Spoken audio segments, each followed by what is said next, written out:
there are many, many ways that people with and without disabilities can and do get support to live their own self-directed lives. And those are very often skipped over in pursuit of a conservatorship or guardianship in a very problematic and harmful way.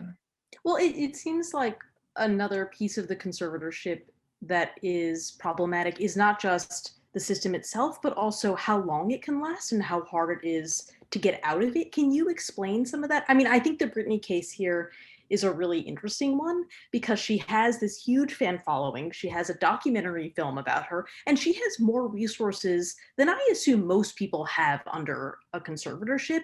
And she said that she didn't even know that she could petition to get out of it, and she's been under it for 13 years. So can you tell us how hard it is to get out of it and how long they normally last?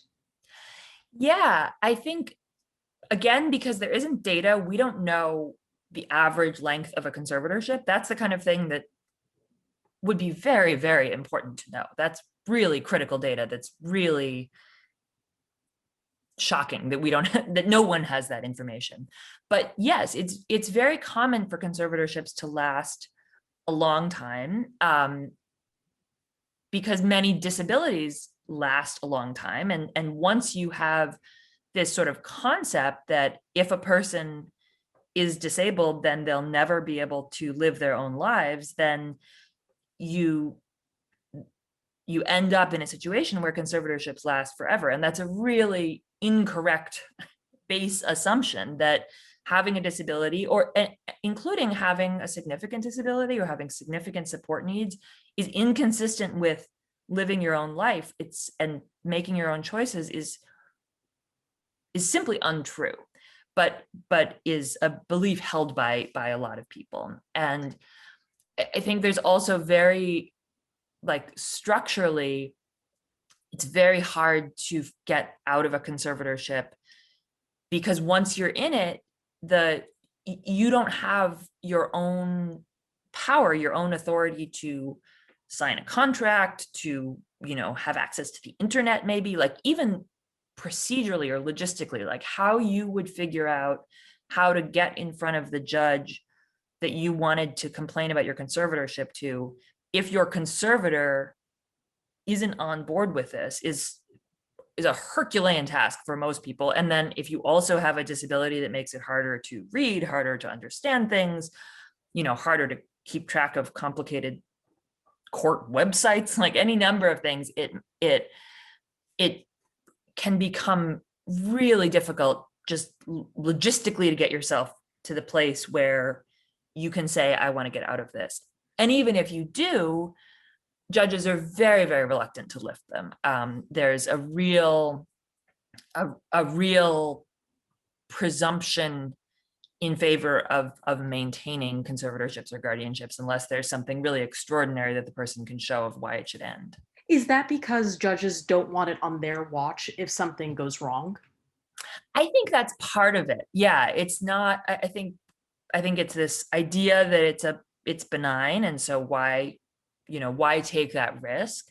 And there's, yes, this fear that someone might make a bad decision if they got out of a conservatorship or guardianship. Of course, people make bad decisions in conservatorships and guardianships as well, and people without disabilities make bad choices or questionable choices or choices their parents don't think are the right choices all the time. And that's something that we think of as really core to what it means to be an adult, to be a human, and to learn from and to build your identity around those experiences. And that all gets taken away.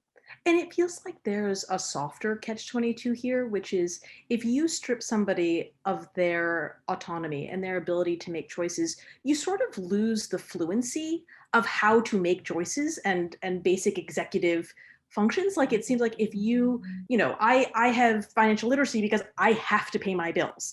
And I'm curious if that also makes it really hard to get out of conservatorship, is that you sort of lose the fluency of how to make those moves. Do you think that that's part of it? Yeah, I think that's exactly right. That people learn how to make choices, and people learn the consequences of choices by making choices. And um, that gets lost. If you can't make your own choices, then you don't have experience with how to make your own choices. And we actually see this a lot with young adults with intellectual and developmental disabilities, who very often are told, or their families are told by schools, that the families have to get a conservatorship or a guardianship as soon as the child reaches 18.